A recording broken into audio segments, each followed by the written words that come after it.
അപ്പോൾ എല്ലാവർക്കും നമ്മുടെ ഇന്നത്തെ ക്ലാസ്സിലേക്ക് സ്വാഗതം. നാം കഴിഞ്ഞ ക്ലാസ്സിൽ നമ്മുടെ ടെക്സ്റ്റ് ബുക്കിലെ പേജ് നമ്പർ 8 ആദ്യത്തെ 4 ചോദ്യങ്ങളാണ് ചെയ്തു കഴിഞ്ഞത് അല്ലേ. ഇനി നമുക്ക് പേജ് നമ്പർ 9 5ാമത്തെ ചോദ്യം ചെയ്തു നോക്കാം. അപ്പോൾ എന്താണ് ചോദ്യം? ഇവിടെ നമുക്ക് 3 ഫിഗറുകൾ തന്നിട്ടുണ്ട് അല്ലേ. See this figures. The first picture is got by remove the small triangle formed by joining the mid points of an equilateral triangle. The second picture is got by removing such a mid triangle from each of the red triangles of the first picture. The third picture shows the same thing done on the second. അപ്പോൾ എന്താണ് പറഞ്ഞിട്ടുള്ളത്? ഇവിടെ ഇങ്ങോട്ട് നോക്കിയേ. ആദ്യം ഒരു സമഭുജ ത്രികോണം, അതായത് ഈക്വിലേറ്റർ ട്രയാങ്കിൾ. ഈ ഈക്വിലേറ്റർ ട്രയാങ്കിളിൻ്റെ മധ്യബിന്ദുക്കൾ, അത് വശങ്ങളുടെ മധ്യബിന്ദുക്കൾ യോജിപ്പിച്ച് കിട്ടുമ്പോൾ നമുക്കൊരു ത്രികോണം കിട്ടി അല്ലേ. അപ്പോൾ ആ ത്രികോണത്തെ വെട്ടിമാറ്റി. ഇനി ഈ 3 ത്രികോണങ്ങൾ ഇതേ രൂപത്തിൽ തന്നെ ഈ 3 ത്രികോണങ്ങളെ നമുക്ക് കിട്ടിയിട്ടുള്ള ത്രികോണങ്ങളുടെ അവയുടെ മധ്യബിന്ദുക്കൾ കൂട്ടി യോജിപ്പിച്ചുകൊണ്ട് വീണ്ടും എന്ത് ചെയ്തു? അത്രയും ഭാഗം കട്ട് ചെയ്ത് മാറ്റി. ഇനി അടുത്ത ഫിഗറിൽ എന്താണ്? ഈ 9 ത്രികോണങ്ങളെയും എന്ത് ചെയ്തു? ഇവയുടെ മധ്യബിന്ദുക്കൾ കൂട്ടി യോജിപ്പിച്ചുകൊണ്ട് ഇതേ രൂപത്തിൽ എന്ത് ചെയ്തു? കട്ട് ചെയ്ത് മാറ്റി അല്ലേ. അപ്പം ഇങ്ങനെ വീണ്ടും ഇവയുടെ മധ്യബിന്ദുക്കൾ കൂട്ടി യോജിപ്പിച്ചുകൊണ്ട് ഇതേ രൂപത്തിൽ വീണ്ടും കട്ട് ചെയ്ത് മാറ്റി. ഇനി എന്താണ് നമ്മുടെ ആദ്യത്തെ ചോദ്യം? ആദ്യത്തെ ചോദ്യം എന്ന് പറയുന്നത് ഇതിൽ ഓരോ ചിത്രത്തിലും എത്ര ചുവന്ന ത്രികോണങ്ങളുണ്ട് എന്നുള്ളതാണ് ചോദ്യം അല്ലേ. അപ്പോൾ നമുക്ക് ഒന്നാമത്തെ ഉത്തരം 3 ചുവന്ന ത്രികോണങ്ങളാണ് ഒന്നാമത്തെ ഫിഗറിൽ. അപ്പോൾ 3. ഇനി അടുത്ത ഫിഗറിലോ 9 ചുവന്ന ത്രികോണങ്ങൾ. ഇനി നമ്മുടെ അടുത്ത ഫിഗർ ഒന്ന് നോക്കിയാൽ എത്ര ചുവന്ന ത്രികോണങ്ങൾ കാണാം? നമുക്ക് എണ്ണിക്കഴിഞ്ഞാൽ 27 ത്രികോണങ്ങളാണ്. 27 ചുവന്ന ത്രികോണങ്ങൾ കാണാം. അപ്പോൾ 27. അപ്പോൾ ഇതാണ് നമ്മുടെ ഒന്നാമത്തെ ചോദ്യത്തിന് ഉത്തരം. ഇനി രണ്ടാമത്തത് എന്താണ് ചോദ്യം? ഇവിടെ നമ്മൾ ഇത് വെട്ടിമാറ്റിയില്ല എന്ന് വിചാരിക്കുക. അങ്ങനെ വെട്ടിമാറ്റാത്ത ഈ മുഴുവൻ ത്രികോണത്തിന്റെ ഏരിയ, അതായത് പരപ്പളവ് 1 എന്നെടുത്തുകൊണ്ട്, 1 ആണെന്ന് വിചാരിക്കുക. ഈ മൊത്തം ഏരിയ 1 ആണെങ്കിൽ ഓരോ ചിത്രത്തിലെയും എന്ത് വേണം? ഓരോ ചെറിയ ത്രികോണങ്ങളുടെ ഏരിയ എത്രയായിരിക്കും? അപ്പോൾ നമ്മുടെ ആദ്യത്തെ ഫിഗർ നോക്കിയാൽ ഇതിൻ്റെ മൊത്തം ഏരിയ 1 അല്ലേ. അങ്ങനെയാണെങ്കിൽ ഈ ചെറിയ ഒരു ത്രികോണത്തിൻ്റെ ഏരിയ എത്രയായിരിക്കും? നമുക്കറിയാം, ഇവിടെ നോക്കിയാൽ 4 ത്രികോണങ്ങളുണ്ട് അല്ലേ. 4 ത്രികോണങ്ങൾ ഈക്വൽ ത്രികോണങ്ങളാണ് അല്ലേ. അതായത് ഒരേ അളവിലുള്ള ത്രികോണങ്ങളാണ് ഇത് 4. അപ്പോൾ നമുക്ക് ഒരു ചെറിയ ത്രികോണത്തിൻ്റെ ഏരിയ എന്ത് പറയാം? 1/4 അല്ലേ. 1/4. അതായത് 4 ഈ ത്രികോണത്തെ 4 തുല്യ ഭാഗങ്ങളാക്കി അതിൽ ഒരു ഭാഗം അല്ലേ. അതാണ് ഒരു ചെറിയ ത്രികോണത്തിൻ്റെ ഏരിയ. അപ്പോൾ അത് കഴിഞ്ഞു. ഇനി രണ്ടാമത്തെ ഫിഗറിൽ നോക്കിയേ. രണ്ടാമത്തെ ഫിഗറിൽ ചെറിയ ത്രികോണത്തിന്റെ ഏരിയ ആണ് അല്ലേ. അതായത് ഇതാണ് ഇപ്പോൾ ചെറിയ ത്രികോണം എന്ന് പറയുന്നത്. ഇതൊക്കെയാണ് ചെറിയ ത്രികോണം. അപ്പോൾ ഒരു ചെറിയ ത്രികോണത്തിന്റെ ഏരിയ എത്ര വരും? അപ്പോൾ ഇവിടെ നമ്മൾ ശ്രദ്ധിക്കേണ്ടത്, എപ്പോഴും നമ്മൾ ഈ അംശബന്ധം എഴുതുമ്പോൾ ഈ ഈക്വൽ പാർട്സ് ആക്കണം അതിനെ. ഇത് നോക്കിയാൽ ഇത് നമുക്ക് ഈക്വൽ പാർട്സ് അല്ലേ. ഇവിടെ നമുക്കൊരു വലിയ ത്രികോണം ഉണ്ട്, പിന്നെ നോക്കിയാൽ ചെറിയ ത്രികോണങ്ങളാണ് അല്ലേ. അപ്പോൾ നമ്മൾ ഇപ്പോൾ ഉദാഹരണത്തിന് നോക്കിയാൽ ഇപ്പോൾ നമ്മുടെ കയ്യിൽ ഒരു മിഠായി ഉണ്ടെന്ന് വിചാരിക്കാം. ഒരു മിഠായി. ഈ മിഠായി ഞാനിപ്പോൾ ഇങ്ങനെ കട്ട് ചെയ്തു. ഇങ്ങനെ കട്ട് ചെയ്ത് കഴിഞ്ഞാൽ അതിനെ നമുക്ക് ഇപ്പോൾ 2 ഭാഗങ്ങളാക്കി അല്ലേ. ഇതിനെ നമ്മൾ 1/2, അതായത് 2 ഭാഗമാക്കിയതിൽ ഒരു ഭാഗം എന്ന് പറയാൻ പറ്റുമോ? പറയാൻ പറ്റില്ല അല്ലേ. അതായത് എന്ത് വേണം? ഇത് തുല്യ ഭാഗങ്ങളാക്കണം, എന്നാലേ നമുക്ക് ഇതിനെ 1/2 എന്ന് പറയാൻ പറ്റുള്ളൂ. അതായത് ഇതിനെ നമ്മൾ കൃത്യമായിട്ട് ഈക്വലായിട്ട് ഡിവൈഡ് ചെയ്ത് കഴിഞ്ഞാലാണ് നമുക്ക് ഇതിനെ 1/2, അതായത് 2 തുല്യ ഭാഗങ്ങളാക്കിയതിൽ ഒരു ഭാഗം എന്ന് പറയാൻ പറ്റുള്ളൂ അല്ലേ. അപ്പോൾ അതുപോലെ ഇവിടെ നാം എന്ത് വേണം? ഇവിടെ നമുക്ക് ഓരോ ത്രികോണവും ഒരേ തുല്യ അളവിലാക്കണം. അപ്പോൾ നമ്മൾ വെറുതെ ഒന്നിങ്ങനെ യോജിപ്പിച്ച് നോക്കിയേ. ഇതിങ്ങനെ യോജിപ്പിച്ചു ഇങ്ങനെ യോജിപ്പിച്ചപ്പോൾ എന്തായി? ഇവിടെയുള്ള എല്ലാ ത്രികോണങ്ങളും ഒരേ അളവിലുള്ള ത്രികോണങ്ങളായി അല്ലേ. അപ്പോൾ നമുക്ക് എന്ത് എഴുതാൻ പറ്റും? ഒരു ചെറിയ ത്രികോണത്തിൻ്റെ ഏരിയ എത്രയായിരിക്കും? ഇത് എത്ര ചെറിയ ത്രികോണങ്ങളുണ്ട്? 16 ചെറിയ ത്രികോണങ്ങളുണ്ട് അല്ലേ. അതായത് അപ്പോൾ 16 ഈക്വൽ ഭാഗമാക്കിയതിൽ ഒരു ഭാഗമാണ് ഒരു ചെറിയ ത്രികോണത്തിൻ്റെ ഏരിയ അല്ലേ. അപ്പോൾ നമുക്ക് 1/16. അപ്പോൾ ഇവിടെ നമുക്ക് ഓരോന്ന് എണ്ണി നോക്കേണ്ട കാര്യമില്ല. കാര്യം നോക്കിയാൽ ഈ ഒരു ത്രികോണത്തിനെ 4 ആക്കി അല്ലേ. 4 ഈക്വൽ ഭാഗങ്ങളാക്കി. അങ്ങനെ 4 ത്രികോണം ഉണ്ട്. അതായത് 4 × 4 16. അപ്പോൾ അങ്ങനെയും എളുപ്പത്തിൽ നമുക്ക് ചെയ്യാം. ഇനി നമുക്ക് അടുത്ത ഫിഗർ നോക്കിയേ.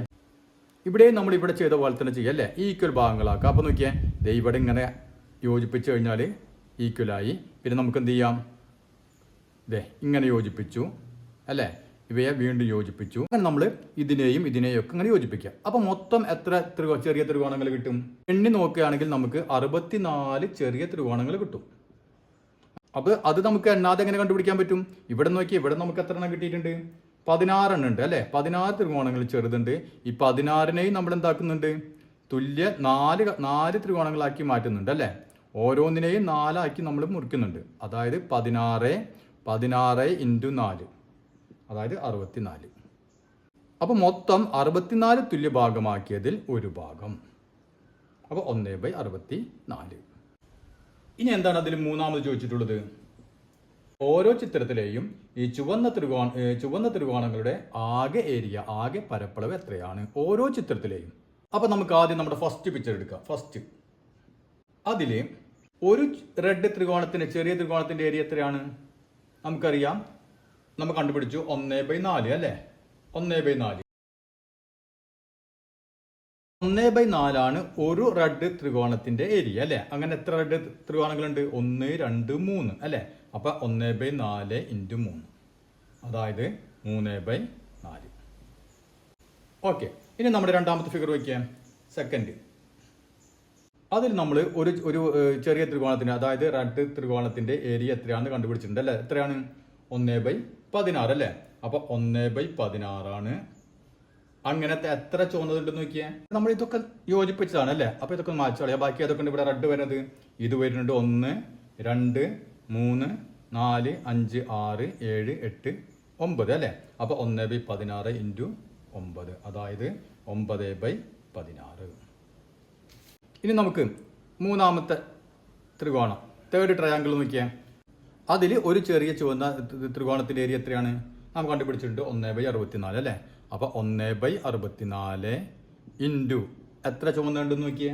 അപ്പൊ ഈ ഫിഗർ നോക്കുമ്പോൾ നിങ്ങൾക്ക് കൺഫ്യൂഷൻ വരും. നമ്മുടെ ടെക്സ്റ്റ് ബുക്കിൽ വളരെ കൃത്യമായിട്ടുണ്ട് അല്ലെ? ചുവന്ന കളർ വളരെ കൃത്യമായിട്ട് അടിച്ചിട്ടുണ്ട്. അപ്പൊ അതിൽ എത്ര ഉണ്ട്? 27 ത്രികോണങ്ങളുണ്ട് അല്ലെ? 27 റെഡ് ത്രികോണങ്ങളുണ്ട്. അപ്പൊ 1/64 × 27, അതായത് 27/64. അപ്പൊ നമുക്ക് ഇതേ രൂപത്തിൽ എഴുതാണെങ്കിൽ ഇതിന്റെ സീക്വൻസ് എങ്ങനെ വരും? 3/4, അടുത്തത് 9/16, അടുത്തത് 27/64 അല്ലേ? ഇനി എന്താണ് നമ്മുടെ നാലാമത്തെ ചോദ്യം? അതായത് നാം ഇതേ രൂപത്തിൽ ഇങ്ങനെ തുടരുകയാണെങ്കിൽ, ഇങ്ങനെ കട്ട് ചെയ്ത് മാറ്റുകയാണെങ്കിൽ നമുക്ക് കിട്ടുന്ന ഈ 3 ശ്രേണി, 1, 2, 3 ശ്രേണി നമുക്ക് കിട്ടി അല്ലേ? ഈ 3 ശ്രേണികളുടെയും 3 സീക്വൻസിന്റെയും 5 പദങ്ങൾ വെച്ച് എഴുതാൻ. ഇപ്പൊ നമ്മൾ 3 എണ്ണം വെച്ച് എഴുതിയിട്ടുള്ളൂ അല്ലേ? അപ്പൊ 5 എണ്ണം വെച്ച് എഴുതണം. ഇതാണ് ചോദ്യം.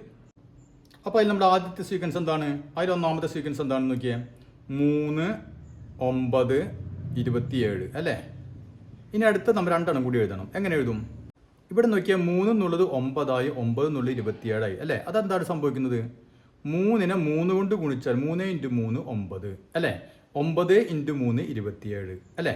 അതായത് 3 കൊണ്ട് ഗുണിച്ച് ഇങ്ങനെ പോവുകയാണ് അല്ലേ? അപ്പൊ ഇതിന് 3 കൊണ്ട് ഗുണിക്കുന്നു, ഇതിനെ 3 കൊണ്ട് ഗുണിക്കുന്നു, ഇതിനെ 3 കൊണ്ട് ഗുണിക്കുന്നു അല്ലേ? അങ്ങനെയാണെങ്കിൽ നമുക്ക് അടുത്ത ടൈം എന്ത് വരും? 27നെ നമ്മൾ 3 കൊണ്ട് ഗുണിക്കുക അല്ലേ? അപ്പൊ 27 × 3 എത്രയാണ്? 81. അപ്പൊ അടുത്ത ടൈം കിട്ടി നമുക്ക് 81. ഇനി അതിനെ 3 കൊണ്ട് ഗുണിച്ചു കഴിഞ്ഞാൽ എത്ര കിട്ടും? 3 × 24, അപ്പൊ 243 കിട്ടി അല്ലേ? അപ്പൊ നമുക്ക് 5 ടൈമായി. അപ്പൊ ഇങ്ങനെ പോകും. ക്ലിയർ ആയില്ലേ? ഇനി നമുക്ക് രണ്ടാമത്തത് 1/4, 1/16, 1/64. അടുത്ത ടൈം ഏതായിരിക്കും? ഇവിടെ നോക്കിയാൽ 1ന് മാറ്റില്ല അല്ലേ? അംശത്തിന് മാറ്റില്ല. അപ്പൊ 1 ഒന്നായിട്ട് കിടക്കുന്നു. 4 എന്നുള്ളത് 16 ആയി, 16 എന്നുള്ളത് 64 ആയി, അതായത് 4 × 4 16 അല്ലേ? ഇതിന്റെ 4 ഇരട്ടി. ഇനി 16 × 4 ആണ് 64 അല്ലേ? അങ്ങനെയാണെങ്കിൽ 64 × 4 എത്ര വരും? 4, 16, 20. അപ്പൊ 256 വരും അല്ലേ? 256. ഇനി 1 അടുത്ത ടൈം എന്ത് വരും? 1/256 നമ്മൾ 4 കൊണ്ട് ഗുണിച്ചു കഴിഞ്ഞാൽ 1024. മനസ്സിലായില്ലേ? അപ്പൊ ഇങ്ങനെ പോകും. ഇനി മൂന്നാമത്തത് ഏതാ നമ്മുടെ സീക്വൻസ്? 3/4, 9/16, 27/64. അങ്ങനെയാണെങ്കിൽ അടുത്ത് ഇത് വരും. ഇവിടെ നോക്കിയാൽ അംശം, അതായത് ന്യൂമറേറ്റർ എങ്ങനെ പോകുന്ന നോക്കിയാൽ 3, 9, 27, അതായത് 3 × 3 9, 9 × 3 27 അല്ലെ? ആ രീതിയിൽ പോകുന്നു. അപ്പൊ അടുത്ത് എന്തായിരിക്കും? 27 × 3 അല്ലെ? 27 × 3 81. അപ്പൊ 81 ഇവിടെ എന്താ സംഭവിക്കുന്നത്? 4 16 ആയി, 16 64 ആയി അല്ലെ? അപ്പോൾ 4 × 4 16, 16 × 4 64. അപ്പോൾ 64 × 4 എത്രയാണ്? 256. ഇനി അടുത്ത ടേം 81 എന്തുകൊണ്ട് ഗുണിക്കണം? 3 കൊണ്ട് അല്ലേ? ഇതുകൊണ്ട് 3 കൊണ്ട് ഗുണിച്ച് പോവാണ്. അപ്പോൾ 81 × 3 എത്ര വരും? ഒരു 3 3 24, 243 അല്ലേ? 243 ബൈ എത്ര വരും? 1024. അതായത് 256 × 4 1024. അപ്പോൾ ഇത് ക്ലിയർ ആയില്ലേ? ഇനി നമുക്ക് എന്താണ് അരിത്തമെറ്റിക് സീക്വൻസ്, അതാണ് നാം ഇനി പഠിക്കാൻ പോകുന്നത്. അപ്പോൾ ഇവിടെ നാം കഴിഞ്ഞ ക്ലാസ്സിൽ എഴുതിയ അതേ സീക്വൻസുകൾ തന്നെയാണ് എഴുതിയിട്ടുള്ളത് അല്ലേ? ഇവിടെ നോക്കി, ആദ്യത്തത് 1 2 3 4 5, അതായത് എണ്ണൽ സംഖ്യകൾ അല്ലേ, നാച്ചുറൽ നമ്പേഴ്സ്. പിന്നെ 1 3 5 7 9, അത് ഓഡ് നമ്പേഴ്സ്. അടുത്തത് ഈവൺ നമ്പേഴ്സ്. അടുത്തത് 5ന്റെ ഗുണിതങ്ങൾ അല്ലേ. പിന്നെ നമുക്കറിയാം ഇത് വർഗ്ഗങ്ങൾ. അപ്പോൾ ഇതെല്ലാം നമ്പർ സീക്വൻസുകളാണ്, അതായത് സംഖ്യാശ്രേണികളാണെന്ന് നമുക്കറിയാം അല്ലേ. അപ്പോൾ ഇവിടെ നോക്കിയേ, 1 2 3 4 5 അല്ലേ. നമുക്കറിയാം, നമുക്ക് അടുത്തത് 6 7 8 അങ്ങനെ എഴുതാം. നമുക്ക് എളുപ്പത്തിൽ എഴുതാൻ അറിയാം. അത് നമ്മൾ എങ്ങനെയാണ് എഴുതുന്നത്? ഇവിടെ നോക്കിയേ, 1ന്റെ കൂടെ 1 കൂട്ടി 2, 2ന്റെ കൂടെ 1 കൂട്ടി 3 അല്ലേ. ഇതിന്റെ കൂടെ ഒക്കെ നമ്മൾ 1 ആഡ് ചെയ്ത് പോകണം. അപ്പോൾ നമുക്ക് അടുത്ത പദം അങ്ങനെ 1 ആഡ് ചെയ്ത് ഇങ്ങനെ കിട്ടും അല്ലേ. ഇവിടെയാണെങ്കിലോ 1 കഴിഞ്ഞാൽ 3, 3 കഴിഞ്ഞാൽ 5, പിന്നെ 7 9 അല്ലേ. ഇവിടെ എങ്ങനെയാണ് നമുക്ക് ഓരോ സംഖ്യകൾ കിട്ടുന്നത്? അടുത്തടുത്ത സംഖ്യകൾ കിട്ടുന്നത് ഇതിന്റെ കൂടെ നമ്മൾ 2 ആഡ് ചെയ്തു അല്ലേ. 2 ആഡ് ചെയ്തപ്പോൾ 3 കിട്ടി. 3ന്റെ കൂടെ 2 ആഡ് ചെയ്തപ്പോൾ നമുക്ക് 5 കിട്ടി. 5ന്റെ കൂടെ 2 ആഡ് ചെയ്തപ്പോൾ നമുക്ക് 7 കിട്ടി. അങ്ങനെ 2 ആഡ് ചെയ്ത് കഴിഞ്ഞാൽ നമുക്ക് അടുത്ത പദങ്ങൾ ഇങ്ങനെ കിട്ടിപ്പോകും.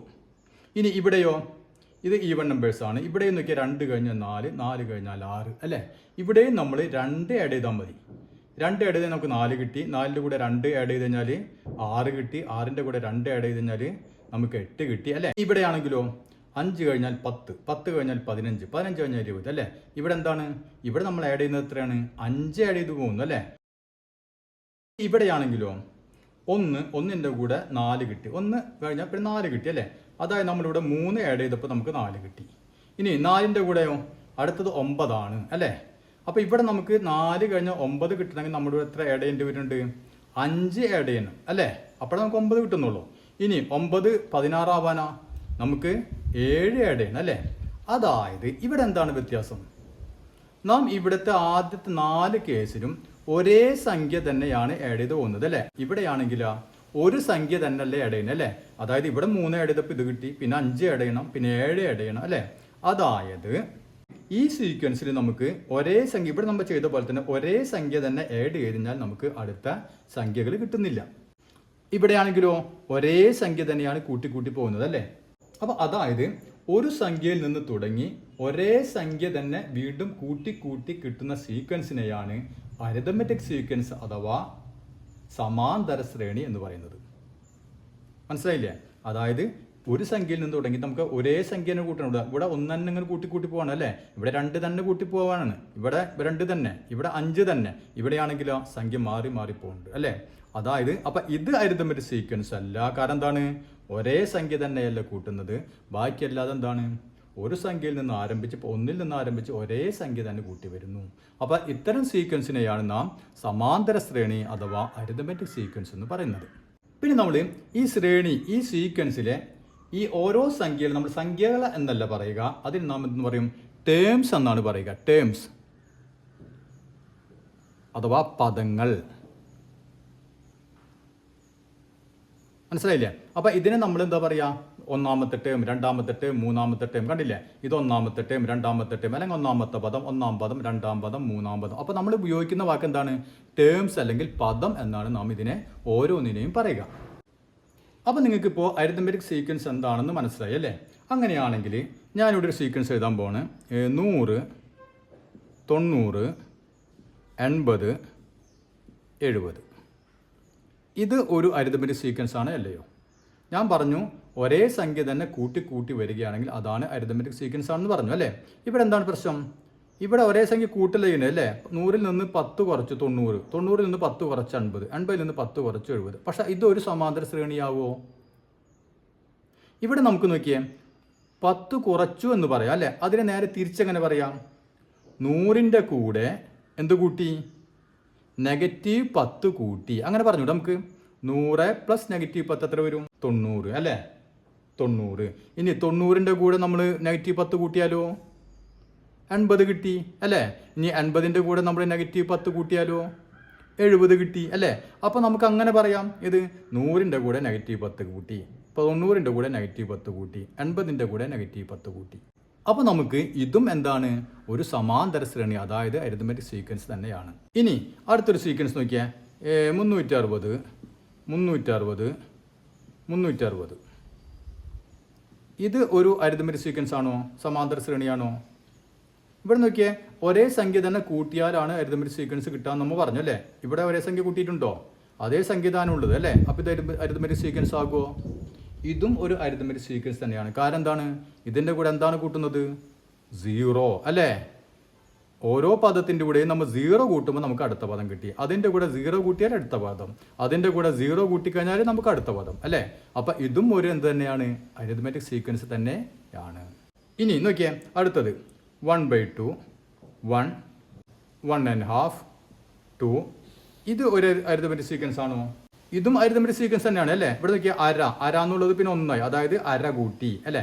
അപ്പോൾ അര എന്നുള്ളത് അര കൂട്ടിയപ്പോൾ 1 കിട്ടി, 1ന്റെ കൂടെ അര കൂട്ടിയപ്പോൾ 1.5, പിന്നെ അതിൻ്റെ കൂടെ അര കൂട്ടിയപ്പോൾ 2. അപ്പോൾ ഇതും എന്ത് തന്നെയാണ്, അരിത്മെറ്റിക് സീക്വൻസ് തന്നെയാണ്. അപ്പോൾ നമുക്ക് അരിത്മെറ്റിക് സീക്വൻസിനെ മറ്റൊരു രീതിയിൽ പറയുകയാണെങ്കിൽ എങ്ങനെ പറയാൻ പറ്റും, അതായത് ഏതെങ്കിലും ഒരു പദത്തിൽ നിന്ന്, ശ്രദ്ധിക്കാൻ നോക്കിയാൽ, ഏതെങ്കിലും ഒരു പദത്തിൽ നിന്ന് തൊട്ട് പിറകിലെ, അതായത് തൊട്ടിപ്പുറത്തെ അല്ലേ, തൊട്ട് പിറകിലെ പദം കുറച്ച് കഴിഞ്ഞാൽ, അതായത് ടേം കുറച്ച് കഴിഞ്ഞാൽ നമുക്ക് ഒരേ സംഖ്യ തന്നെയാണ് കിട്ടുന്നതെങ്കിൽ അതാണ് അരിത്മെറ്റിക് സീക്വൻസ്. അതായത് ഇപ്പോൾ നോക്കിയാൽ, ഇപ്പോൾ 3ൽ നിന്ന് ഞാൻ തൊട്ട് പുറകിലേത് ഏതാണ് 1, 3ൽ നിന്ന് 1 കുറച്ചപ്പോൾ നമുക്ക് എത്ര കിട്ടി, 2 കിട്ടി അല്ലേ. 5ൽ നിന്ന് 3 കുറച്ചാലും 2 കിട്ടും, 9ൽ നിന്ന് 7 കുറച്ചാലും 2 കിട്ടും അല്ലേ. ഇനി ഇവിടെ നോക്കിയാൽ 5ൽ നിന്ന് 4 കുറച്ചാൽ 1, ഇനി 3ൽ നിന്ന് 2 കുറച്ചാലും 1 അല്ലേ. ഇനി ഇവിടെ നോക്കിയാൽ 25ൽ നിന്ന് 20 കുറച്ചാൽ 5, 15ൽ നിന്ന് 10 കുറച്ചാൽ 5 അല്ലേ. അതായത് ഏത് പദത്തിൽ നിന്നും അല്ലെങ്കിൽ ഏത് ടേമിൽ നിന്നും തൊട്ടു പിറകിലെ ടേം കുറച്ച് കഴിഞ്ഞാൽ നമുക്ക് ഒരേ സംഖ്യ തന്നെയാണ് കിട്ടുന്നതെങ്കിൽ അതിനെ നമുക്ക് അതൊരു എന്താണ്, അരിത്മെറ്റിക് സീക്വൻസ് ആണ്. അപ്പോൾ നമുക്ക് ഇങ്ങനെ കുറച്ച് കിട്ടുന്ന സംഖ്യ ഉണ്ടല്ലോ, ഇപ്പോൾ 25ൽ നിന്ന് 20 കുറച്ചാൽ 5 കിട്ടി അല്ലേ. ഇവിടെ നമുക്ക് എങ്ങനെ കുറച്ചാലും 5 കിട്ടും. ഈ 5 അല്ലെങ്കിൽ ഈ സംഖ്യയാണ് നാം എന്ത് പറയുക, അരിത്മെറ്റിക് സീക്വൻസിലെ കോമൺ ഡിഫറൻസ്, അതായത് പൊതുവ്യത്യാസം എന്ന് പറയുന്നത്. വളരെ പ്രധാനപ്പെട്ടതാണ് കോമൺ ഡിഫറൻസ്.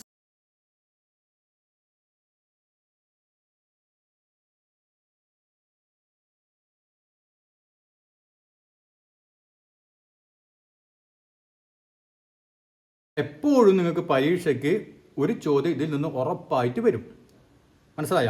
ഒന്നുകിൽ നിങ്ങളോട് കോമൺ ഡിഫറൻസ് കണ്ടുപിടിക്കാൻ പറയും, അതല്ലെങ്കിൽ ഇതൊരു അരിത്മെറ്റിക് സീക്വൻസ് ആണോ എന്ന് ചോദിക്കും. അപ്പോൾ ഉറപ്പായിട്ട് നിങ്ങൾക്ക് SLCക്കും ഒരു ചോദ്യം ഇതിൽ നിന്ന് ഉറപ്പായിട്ട് ചോദിക്കും.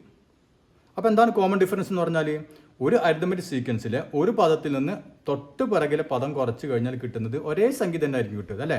ആ സംഖ്യയാണ് കോമൺ ഡിഫറൻസ് എന്ന് പറയുക, അതായത് പൊതുവ്യത്യാസം എന്ന് പറയുക. അപ്പോൾ ഇവിടെ പൊതുവ്യത്യാസം എത്രയാണ്, 1 ഇവിടുത്തെ കോമൺ ഡിഫറൻസ്, മനസ്സിലായില്ലേ? ഇവിടുത്തെ പൊതുവ്യത്യാസം എത്രയാണ്, 2. ഇവിടുത്തെ കോമൺ ഡിഫറൻസ് എത്രയാണ്, -10 അല്ലേ. 90ൽ നിന്ന് 100 കുറച്ച് കഴിഞ്ഞാൽ നമുക്ക് എന്താ കിട്ടും, -10 കിട്ടും. അപ്പോൾ -10 ആണ് ഇവിടുത്തെ കോമൺ ഡിഫറൻസ്. ഇവിടുത്തെ കോമൺ ഡിഫറൻസ് ഇതിൽ നിന്ന് ഇത് കുറച്ച് കഴിഞ്ഞാൽ 0 അല്ലേ, ഇതിൽ നിന്ന് ഇത് കുറച്ച് കഴിഞ്ഞാൽ 0. അപ്പോൾ 0 ആണ് ഇവിടുത്തെ കോമൺ ഡിഫറൻസ്. അപ്പോൾ നമുക്ക് ഒരു സീക്വൻസ് അത് അരിത്മെറ്റിക് സീക്വൻസ് ആണ് എന്ന് മനസ്സിലാക്കാൻ, അത് പരിശോധിക്കാൻ നാം എന്ത് ചെയ്താൽ മതി, ഒരു ടേമിൽ നിന്ന് അടുത്തത് മൈനസ് ചെയ്ത് നോക്കാം, പിന്നെ ഇതിൽ നിന്ന് ഇത് മൈനസ് ചെയ്ത് നോക്കാം. അതല്ലാതും ഒരു കോൺസ്റ്റന്റ് ആണെങ്കിൽ അല്ലേ, അത് കോൺസ്റ്റന്റ് ആണെങ്കിൽ ഒരേ സംഖ്യ തന്നെയാണെങ്കിൽ അതിനെ നാം എന്ത് പറയാം, അത് ഒരു അരിത്മെറ്റിക് സീക്വൻസ് ആണെന്ന് പറയാം. അപ്പോൾ അത് ക്ലിയർ ആയില്ലേ? ഇപ്പോൾ നമുക്ക് 1-2 ഉദാഹരണങ്ങളും ചെയ്ത് നോക്കാം. ഇപ്പം നമുക്ക് 3ന്റെ ഗുണിതങ്ങൾ, അതായത് 3ന്റെ മൾട്ടിപ്പിൾസ് എഴുതാം. അപ്പോൾ നോക്കിയാൽ 3, 6, 9, 12 അങ്ങനെ പോകുന്നല്ലേ. ഇത് ഒരു അരിത്മെറ്റിക് സീക്വൻസ് ആണോ? നാം എന്ത് ചെയ്താൽ മതി, അങ്ങനെ അറിയണമെങ്കിൽ നാം എന്ത് കാട്ടണം, ഇതിൽ നിന്ന് ഇത് കുറയ്ക്കല്ലേ. അപ്പോൾ 6 - 3 എത്രയാണ്, 6 - 3 3 കിട്ടി. ഇനി ഈ ഭാഗത്തിൽ നിന്ന് ഇത് കുറച്ച് നോക്കിയേ, 9 - 6 എത്ര കിട്ടി, 3 കിട്ടി. ഇനി 12ൽ നിന്നും 9 കുറച്ച് നോക്കിയേ, 12 - 9 എത്ര കിട്ടി, 3 കിട്ടി അല്ലേ. ഇതൊക്കെ നമുക്ക് എന്താണ് കിട്ടുന്നത്, ഒരേ സംഖ്യ തന്നെയാണ് കിട്ടുന്നത്. അതായത് ഇവിടെ കോമൺ ഡിഫറൻസ് എത്രയാണ്, കോമൺ ഡിഫറൻസ് 3. ഇതൊരു അരിത്മെറ്റിക് സീക്വൻസ് ആണ്. ഇനി നമുക്ക് അടുത്തൊരു ഉദാഹരണം. ഇപ്പൊ നമുക്ക് 3ന്റെ കൃതികൾ, 3 പവർ ഓഫ് 3 എടുത്ത് നോക്കിയാൽ 3ന്റെ കൃതികൾ എന്ന് പറഞ്ഞാൽ 3ന്റെ പവർ എന്ന് പറഞ്ഞാൽ 3⁻1 അല്ലേ, 3⁻2 3⁻3 ഇതാണ് 3ന്റെ കൃതികൾ. ഇങ്ങനെ പോകുന്നു. ഇത് ഒരു അരിതമെറ്റിക് സീക്വൻസ് ആകുമോ? നമുക്കറിയാം 3:1 എന്ന് പറഞ്ഞാൽ 3 തന്നെ, 3 സ്ക്വയർ എന്ന് പറഞ്ഞാൽ 9, 3 ക്യൂബ് എന്ന് പറഞ്ഞാൽ 27 അല്ലേ, 3 × 3 × 3 27 അങ്ങനെ പോകും. ഇത് ഒരു അരിതമെറ്റിക് സീക്വൻസ് ആണോ? നാം അങ്ങനെ ചെക്ക് ചെയ്യണം. നമ്മൾ ഇവിടെ ചെയ്ത പോലെ തന്നെ ഇപ്പോൾ 9 നിന്ന് 9 - 3 = 6 കിട്ടി നമുക്ക്. 27 നിന്ന് 9 ഒന്ന് കുറച്ച് നോക്കിയേ, അപ്പോൾ എത്ര കിട്ടും നമുക്ക്? 6 ആണോ കിട്ടുന്നത്? 6 അല്ല കിട്ടുന്നത് അല്ലേ? അപ്പോൾ അതായത് ഇവിടെ നമുക്ക് എന്താണ് കോമൺ ഡിഫറൻസ് ഇല്ല. അതുകൊണ്ട് ഇതൊരു അരിതമെറ്റിക് സീക്വൻസ് അല്ല, സമാന്തര ശ്രേണി അല്ല. അപ്പോൾ ഇനി നമുക്ക് ടെക്സ്റ്റ് ബുക്കിൽ പേജ് നമ്പർ 13 കുറച്ച് ചോദ്യങ്ങളുണ്ട്, അതൊന്ന് ചെയ്തു നോക്കാം. അപ്പോൾ എന്താണ് നമ്മുടെ ഒന്നാമത്തെ ചോദ്യം? Check whether each of the sequences given below are arithmetic sequence. Give reason. Find the common difference of the arithmetic sequence. അതായത് ഇവിടെ ഇതിന്റെ താഴെ കുറച്ച് സീക്വൻസുകളുടെ കാര്യം പറയുന്നുണ്ട്. അത് അരിതമെറ്റിക് സീക്വൻസ് ആണോ എന്ന് നമ്മൾ ചെക്ക് ചെയ്യണം. അതിന്റെ കോമൺ ഡിഫറൻസും കണ്ടുപിടിക്കണം. അതിലൊന്നാമത്തെ എന്താണ്? Natural number leaving remainder 1 on division by 4. അതായത് 4 കൊണ്ട് ഹരിക്കുമ്പോൾ ശിഷ്ടം 1 വരുന്ന നാച്ചുറൽ നമ്പേഴ്സ് എണ്ണൽ സംഖ്യകൾ. അപ്പോൾ 4 കൊണ്ട് ഹരിക്കുമ്പോൾ ശിഷ്ടം 1 വരുന്ന എണ്ണൽ സംഖ്യകൾ നമ്മൾ കണ്ടുപിടിക്കണം. അപ്പോൾ അത് നമ്മൾ കഴിഞ്ഞ ക്ലാസ്സിൽ വളരെ ക്ലിയർ ആയിട്ട് പറഞ്ഞിട്ടുണ്ട് അല്ലേ? ആദ്യം എന്ത് വേണം? നമ്മൾ 4 കൊണ്ട് ഹരിക്കുമ്പോഴാണ് എണ്ണൽ സംഖ്യ. അപ്പോൾ 4 കൊണ്ട് ഹരിക്കുമ്പോൾ നമുക്ക് 0 ശിഷ്ടം വരുന്ന സംഖ്യകൾ ആദ്യം എഴുതാം അല്ലേ? അതായത് 4ന്റെ മൾട്ടിപ്പിൾസ്, 4ന്റെ ഗുണിതങ്ങൾ നമ്മൾ ആദ്യം എഴുതാം. ഏതൊക്കെ 4ന്റെ ഗുണിതങ്ങൾ? 4, 8, 12, 16 അല്ലേ? ഇതാണ് 4ന്റെ ഗുണിതങ്ങൾ. അതായത് ഇവയെ നമ്മൾ 4 കൊണ്ട് ഹരിച്ചു കഴിഞ്ഞാൽ ശിഷ്ടം 0 ആണ് വരിക അല്ലേ? നമുക്ക് എന്താണ് കിട്ടുന്നത്? ശിഷ്ടം 1 കിട്ടണം. അപ്പോൾ നാം എന്ത് വേണം? ഇതിൻ്റെ കൂടെയൊക്കെ 1 അങ്ങോട്ട് ആഡ് ചെയ്യാം അല്ലേ? അപ്പോൾ എന്ത് വരും? 4ന്റെ കൂടെ 1 കൂട്ടുമ്പോൾ 5, അടുത്തത് 9, അടുത്തത് 13, അടുത്തത് 17 അങ്ങനെ പോകും. പിന്നെ എന്ത് വേണം? നമ്മൾ ശിഷ്ടം 1 വരേണ്ടത്. അതുകൊണ്ട് ആദ്യം നമ്മൾ ആ ശിഷ്ടം എഴുതി 1 അല്ലേ? അതൊക്കെ നമ്മൾ വളരെ വ്യക്തമായിട്ട് വളരെ വിശദമായി കഴിഞ്ഞ ക്ലാസ്സിൽ പറഞ്ഞിട്ടുണ്ട്. അപ്പോൾ ഈ സംഖ്യകളെ നമ്മൾ 4 കൊണ്ട് ഡിവൈഡ് ചെയ്ത് കഴിഞ്ഞാൽ എന്ത് സംഭവിക്കും? ശിഷ്ടം നമുക്ക് 1 കിട്ടുക അല്ലേ? അപ്പോൾ ഇതാണ് നമ്മുടെ സീക്വൻസ്. ഇനി ഇത് അരിതമെറ്റിക് സീക്വൻസ് ആണോ എന്ന് നമ്മൾ ചെക്ക് ചെയ്യണം. അപ്പോൾ ചെക്ക് ചെയ്യണമെങ്കിൽ എന്ത് വേണം? ഒരു പദത്തിൽ നിന്ന് തൊട്ട് പിറകിലെ പദം കുറച്ച് നോക്കാം അല്ലേ?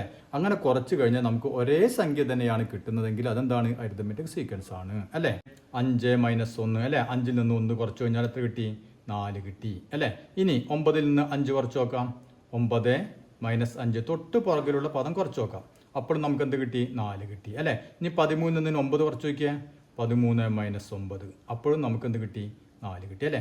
അപ്പോൾ ഇവിടെ ഒക്കെ നമുക്ക് കിട്ടുന്നത് ഒരേ സംഖ്യയാണ് കിട്ടുന്നത്. അതുകൊണ്ട് നമുക്ക് എന്ത് പറയാം ഇതിനെ? ഇത് ഒരു അരിതമെറ്റിക് സീക്വൻസ് ആണ്. ഇതിൻ്റെ കോമൺ ഡിഫറൻസ്, അതായത് പൊതുവ്യത്യാസം എത്രയാണ്? Common difference 4. അപ്പോൾ നമുക്ക് എഴുതാം ഇത് ഒരു അരിതമെറ്റിക് സീക്വൻസ് ആണ്. It is an arithmetic sequence. എന്നിട്ട് എഴുതാം കോമൺ ഡിഫറൻസ് 4. ക്ലിയർ ആയല്ലോ? ഓക്കെ. ഇനി നമുക്ക് രണ്ടാമത്തെ ചോദ്യം നോക്കിയേ. Natural numbers leaving remainder 1 or 2 on division by 4 അല്ലേ? അതായത് 4 കൊണ്ട് ഹരിക്കുമ്പോൾ ശിഷ്ടം 1 or 2 അല്ലെ? 1 വരാം 2 വരാം, 1 or 2 വരുന്ന എണ്ണൽ സംഖ്യകൾ. 4 കൊണ്ട് ഹരിക്കുമ്പോൾ ശിഷ്ടം 1 വരുന്ന സംഖ്യകൾ അതിൻ്റെ സീക്വൻസ് നമ്മൾ എഴുതിയിട്ടുണ്ട് അല്ലേ? ഇനി നമുക്ക് 2 വരുന്ന സംഖ്യകൾ ഒന്ന് എഴുതി നോക്കാം. അതായത് അപ്പം എന്ത് വേണം? ആദ്യം 4ന്റെ മൾട്ടിപ്പിൾസ് നമ്മൾ എഴുതി. അപ്പോൾ 4, 8, 12, 16 ഇതാണ് 4ന്റെ മൾട്ടിപ്പിൾസ്. ഇനി നമുക്ക് ശിഷ്ടം എത്ര കിട്ടണം? 2 കിട്ടണം അല്ലേ? അപ്പോൾ നാം എന്ത് വേണം? ഇതിൻ്റെ കൂടെ 2 അങ്ങോട്ട് ആഡ് ചെയ്ത് കൊടുക്കാം. അപ്പോൾ നമ്മുടെ സീക്വൻസ് ഇത് കിട്ടി. 4 + 2 6, 10, 14, 18 ഇങ്ങനെ സീക്വൻസ് കിട്ടി അല്ലേ? അപ്പോൾ ഇതെന്താണ്? 4 കൊണ്ട് ഡിവൈഡ് ചെയ്യുമ്പോൾ ശിഷ്ടം 2 വരുന്ന സീക്വൻസ് അല്ലേ? അപ്പോൾ നമ്മൾ ശിഷ്ടം 2 ആണ്, അതുകൊണ്ട് ആദ്യം നമ്മൾ 2 എഴുതി. അപ്പോൾ ഈ സംഖ്യകൾ നമ്മൾ 4 കൊണ്ട് ഡിവൈഡ് ചെയ്താൽ ശിഷ്ടം നമുക്ക് 2 കിട്ടും അല്ലേ? ഇപ്പോൾ 4 കൊണ്ട് ഡിവൈഡ് ചെയ്താൽ ശിഷ്ടം 1 കിട്ടുന്ന സീക്വൻസ് ഇത്, 2 കിട്ടുന്ന സീക്വൻസ് ഇത് അല്ലേ? നമുക്ക് എന്ത് വേണം? 2 or 1 കിട്ടണം അല്ലേ? അതായത് 2 കിട്ടണം 1 കിട്ടണം. അപ്പോൾ നമ്മൾ എന്ത് ചെയ്യണം? ഈ 2 സീക്വൻസും കൂടി കൂട്ടി എഴുതാം. അപ്പോൾ നമ്മൾ ഓർഡറിൽ എഴുതാം. ഓർഡറിൽ എഴുതുമ്പോൾ എന്ത് വേണം? ഈ സീക്വൻസ് വേണം, ഈ സീക്വൻസ് വേണം. അപ്പോൾ ഇവിടെയൊക്കെ 1 ഉണ്ട്. അപ്പോൾ നമുക്ക് 1 ആദ്യം 1 എഴുതി. പിന്നെ ഇത് 2 ഉണ്ട്. അപ്പോൾ 2, പിന്നെ 5, പിന്നെ 6, പിന്നെ 9, പിന്നെ ഇവിടെ 10 ഉണ്ട്, പിന്നെ ഇവിടെ 13 ഉണ്ട് അല്ലേ? അങ്ങനെ പോകും. ക്ലിയർ ആയില്ലേ? അപ്പോൾ ഇതിനെ നമ്മൾ 4 കൊണ്ട് ഡിവൈഡ് ചെയ്താൽ ഒന്നുകിൽ ശിഷ്ടം 1 കിട്ടും, അതല്ലെങ്കിൽ ശിഷ്ടം നമുക്ക് 2 കിട്ടും. ഇനി നമുക്ക് ഇത് അരിതമെറ്റിക് സീക്വൻസ് ആണോ ചെക്ക് ചെയ്യണം അല്ലേ. അപ്പോൾ ഇത് നമുക്ക് അറിയാം, ഇത് അരിതമെറ്റിക് സീക്വൻസ് ആണ്, കഴിഞ്ഞു. ഇനി ഇത് അരിതമെറ്റിക് സീക്വൻസ് ആണ് ചെക്ക് ചെയ്യുന്നത് എന്ത് വേണം, നമുക്ക് കുറച്ച് നോക്കാം. 2ൽ നിന്ന് 1 കുറച്ചു അല്ലേ, അപ്പോൾ എത്ര കിട്ടി, 1 കിട്ടി. ഇനി 5ൽ നിന്ന് 2 കുറച്ച് 5 - 2 = 3 അല്ലേ. അപ്പോൾ ഇവിടെ തന്നെ നോക്കിയാൽ എന്താണ്, ഒരേ സംഖ്യ തന്നെ കിട്ടുന്നത് അല്ലേ. ആദ്യം 1 കിട്ടി, പിന്നെ 3 കിട്ടി. അപ്പോൾ ഇതെന്തല്ല, ഒരു അരിതമെറ്റിക് സീക്വൻസ് അല്ല. അപ്പോൾ നമുക്ക് എന്ത് എഴുതാം, there is no common difference, so it is not an arithmetic sequence. പൊതുവ്യത്യാസം ഇല്ലാത്തത് കൊണ്ട് ഇതൊരു സമാന്തര ശ്രേണി അല്ല. ഇനി അടുത്ത എന്താണ്, സ്ക്വയേഴ്സ് ഓഫ് നാച്ചുറൽ നമ്പേഴ്സ് അല്ലേ, മൂന്നാമത്തത്. സ്ക്വയേഴ്സ് ഓഫ് നാച്ചുറൽ നമ്പർ, അതായത് എണ്ണൽ സംഖ്യകളുടെ വർഗ്ഗം അല്ലെ. എണ്ണൽ സംഖ്യകളുടെ വർഗ്ഗം, എണ്ണൽ സംഖ്യയുടെ വർഗ്ഗം ഏതൊക്കെയാണ്, 1ന്റെ സ്ക്വയർ 1, 2ന്റെ സ്ക്വയർ 4, 3ന്റെ സ്ക്വയർ 9, 4ന്റെ സ്ക്വയർ 16, 5ന്റെ സ്ക്വയർ 25 അല്ലേ, അങ്ങനെ പോകുന്നു. ഇതാണ് നമ്മുടെ സീക്വൻസ്. ഇനി ഇത് അരിതമെറ്റിക് സീക്വൻസ് ആണോ, നമുക്ക് ചെക്ക് ചെയ്ത് നോക്കാം. നോക്കിയേ, 4 - 1, 4 - 1 എത്ര കിട്ടി, 3. ഇനി 9 - 4, 9 - 4 എത്ര കിട്ടി നമുക്ക്, 5 അല്ലേ. അപ്പോൾ ഇവിടെ തന്നെ വ്യത്യാസമുണ്ട്. അപ്പോൾ ഇതെന്താണ്, അരിതമെറ്റിക് സീക്വൻസ് അല്ല. അപ്പോൾ നമുക്ക് എന്ത് എഴുതാം, there is no common difference, so it is not an arithmetic sequence. അതായത് പൊതുവ്യത്യാസം ഇല്ലാത്തത് കൊണ്ട് ഇതൊരു സമാന്തര ശ്രേണി അല്ല. ഇനി നാലാമത്തേതാണ് റെസിപ്രോക്കൽസ് ഓഫ് നാച്ചുറൽ നമ്പേഴ്സ് അല്ലേ, അതായത് എണ്ണൽ സംഖ്യകളുടെ റെസിപ്രോക്കൽസ്, അതായത് വ്യുൽക്രമങ്ങൾ. എണ്ണൽ സംഖ്യയുടെ വ്യുൽക്രമം എന്ന് പറഞ്ഞാൽ എന്താണ്, ഇപ്പോൾ നോക്കിയാൽ, ഇപ്പോൾ 4/5 ഇതിൻ്റെ വ്യുൽക്രമം എന്ന് പറഞ്ഞാൽ എന്താണ്, നമുക്കറിയാം ഇതിനെ മറിച്ചിടുക അല്ലേ, അതായത് 5/4 ഇതാണ് ഇതിൻ്റെ വ്യുൽക്രമം, മനസ്സിലായില്ലേ. അതേസമയം ഇനിയിപ്പോൾ 5 അതിൻ്റെ വ്യുൽക്രമം എന്താണ്, അത് മറിച്ചിടാം എന്ന് പറഞ്ഞാൽ അടിയിൽ 1 ഉണ്ട് അല്ലേ, അപ്പോൾ 1 മുകളിൽ പോകും, 5 അടി വരും, അതായത് 1/5 ഇതാണ് ഇതിൻ്റെ വ്യുൽക്രമം, മനസ്സിലായില്ലേ. അപ്പോൾ ഇതേപോലെ നമുക്ക് എന്താണ് പറഞ്ഞിട്ടുള്ളത്, എണ്ണൽ സംഖ്യകളുടെ വ്യുൽക്രമം. എണ്ണൽ സംഖ്യ എന്ന് പറയുമ്പോൾ അപ്പോൾ 1ന്റെ വ്യുൽക്രമം എന്ത് വരും, 1/1 അല്ലേ. 2ന്റെ വ്യുൽക്രമം 1/2 കണ്ട, ഇതേപോലെ തന്നെ. ഇനി 3ന്റെ വ്യുൽക്രമം 1/3, 4 ആണെങ്കിലോ 1/4, അങ്ങനെ പോകും. ഇനി ഇത് എന്താണ്, അരിതമെറ്റിക് സീക്വൻസ് ആണോ അല്ലയോ എന്നാണ് ചോദ്യം അല്ലേ. ഇവിടെ നോക്കിയാൽ 1/2ൽ നിന്ന് 1/2 - 1/1 അല്ലേ. ഇവിടെ നമുക്കറിയാം ഭിന്നസംഖ്യകൾ നമ്മൾക്ക് കുറയ്ക്കണമെങ്കിലും കൂട്ടണമെങ്കിലും എന്ത് വേണം, ഇതിൻ്റെ ഛേദം അതായത് ഡിനോമിനേറ്റർ സെയിം ആയിരിക്കണം അല്ലേ. ഇവിടെ സെയിം അല്ല, അപ്പോൾ നമ്മൾ എന്ത് വേണം, സെയിം ആക്കണം. അപ്പോൾ എങ്ങനെ സെയിം ആക്കാം, ഇവിടെ 1 ഇവിടെ 2, നമുക്ക് 1നെ 2 ആക്കാൻ പറ്റും അല്ലേ. അപ്പോൾ നമ്മൾ എന്ത് ചെയ്യാം, 1നെ 2 ആക്കാം. എങ്ങനെ 2 ആക്കാം, 1നെ 2 കൊണ്ട് ഗുണിച്ച് കഴിഞ്ഞാൽ 2 ആയി അല്ലേ. അപ്പോൾ നമ്മൾ 1നെ 2 കൊണ്ട് ഗുണിച്ചു.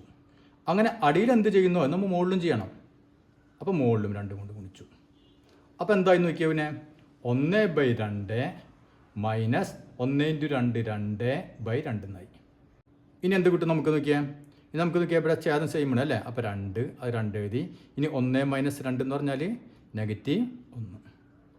അപ്പോൾ ഇതാണ് നമുക്കിവിടെ കിട്ടിയ വ്യത്യാസം, ഇവ തമ്മിൽ കുറച്ചപ്പോൾ. ഇനി നമുക്ക് ഇതിൽ നിന്ന് ഇത് കുറച്ച് നോക്കാം. 1/3 - 1/2. ഇവിടെ എന്താണ് പ്രശ്നം, ഇവിടെ നോക്കിയാൽ 3 2 സെയിം അല്ല. പക്ഷെ ഇവിടെ ചെയ്ത പോലെ നമുക്ക് 2നെ 3 ആക്കാൻ പറ്റില്ല അല്ലേ, 3നെ 2 ആക്കാനും പറ്റില്ല. അപ്പോൾ എന്ത് ചെയ്യും, ഇവിടെ നമുക്ക് എളുപ്പപ്പണി ഉണ്ട്. എന്താണ് എളുപ്പപ്പണി, നമുക്കിതിൻ്റെ ഛേദം ഡിനോമിനേറ്റർ എന്ത് ചെയ്യാം, 3 × 2 അല്ലേ. അപ്പം 3 × 2 ഞാനിവിടെ സ്റ്റെപ്പാക്കി എഴുതി നിങ്ങൾക്ക് എളുപ്പത്തിൽ മനസ്സിലാൻ വേണ്ടിയിട്ടാണ്. ഇവ തമ്മിൽ ഗുണിച്ചിടാം, 3 × 2. ഇനി എന്ത് ചെയ്യണം, ഇവ തമ്മിൽ ഗുണിക്കുക, മുകളിൽ കണ്ട ഇത് തമ്മിൽ ഗുണിക്കുക, 1 × 2 അതായത് 1 × 2 ചിഹ്നം മൈനസ്. ഇനി ഇവ തമ്മിൽ ഗുണിക്കുക, 3 × 1 അല്ലെങ്കിൽ 1 × 3, 1 × 3. ക്ലിയർ ആയില്ലേ. അപ്പോൾ നോക്കിയാൽ 1 × 2 2 മൈനസ് 1 × 3 3/3 × 2 6 ഇങ്ങനെ കിട്ടി. അതായത് അപ്പോൾ നമുക്കിവിടെ 2 - 3 എന്ന് പറഞ്ഞാൽ -1/6. അപ്പോൾ ഇവിടെ കിട്ടിയ ഡിഫറൻസ് -1/6, ഇവിടെ കിട്ടിയത് -1/2 അല്ലേ. 2 സെയിം ആണോ, അല്ല. അതുകൊണ്ട് ഇതെന്തല്ല, ഒരു അരിതമെറ്റിക് സീക്വൻസ് അല്ല. അപ്പോൾ there is no common difference, so it is not an arithmetic sequence. ഇനി അടുത്തെന്താണെന്ന് നോക്കിയേ, അഞ്ചാമത്തത് പവേഴ്സ് ഓഫ് 2 അല്ലേ, അതായത് 2ന്റെ പവർ, 2ന്റെ കൃതികൾ അല്ലേ. 2ന്റെ കൃതി എന്ന് പറഞ്ഞാൽ എന്താണ്, 2⁻1 2⁻2 2⁻3 2⁻4 ഇതാണ് 2ന്റെ കൃതികൾ അല്ലേ. അതായത് 2⁻1 എന്ന് പറഞ്ഞാൽ 2 തന്നെ, 2⁻2 എന്ന് പറഞ്ഞാൽ 4, 2 × 2 × 2 അല്ലേ, അതായത് 8. ഇനി 2 × 2 × 2 × 2 അതായത് 16. ഇങ്ങനെ പോകും. ഇതാണ് നമ്മുടെ ശ്രേണി. ഇനി ഇത് ഒരു അരിതമെറ്റിക് സീക്വൻസ് ആണോ? നമുക്ക് ചെക്ക് ചെയ്യാം. അപ്പോൾ 4 നിന്ന് 2 കുറച്ച് നോക്കുക.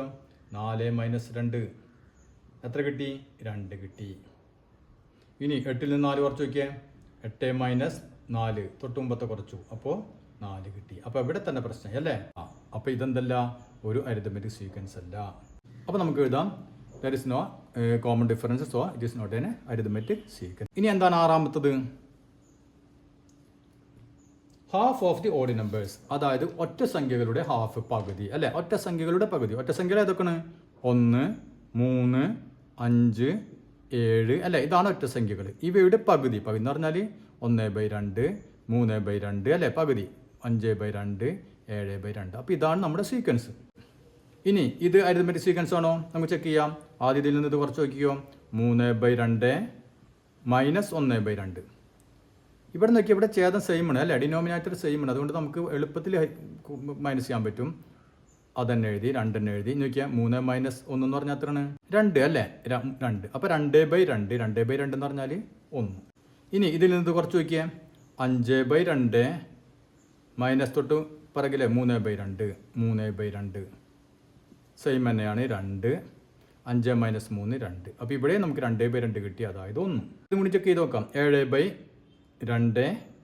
5/2 എത്ര കിട്ടും? ഇത് സെയിം തന്നെയാണ് 2. 7 - 5 2. 2/2 ഇവിടെ നമുക്ക് 1 അല്ലേ? അപ്പോൾ ഇവിടെ എന്താണ്? കോമൺ ഡിഫറൻസ് ഉണ്ട്. കോമൺ ഡിഫറൻസ് എത്രയാണ്? 1 അല്ലേ? അതുകൊണ്ട് ഇതെന്താണ്? ഒരു അരിതമെറ്റിക് സീക്വൻസ് ആണ്. അപ്പോൾ ഇത്രയും ഭാഗം മനസ്സിലായെന്ന് കരുതുന്നു. ഇനി ഇതിൽ ബാക്കിയുള്ള ചോദ്യങ്ങൾ നമുക്ക് അടുത്ത ക്ലാസ്സിൽ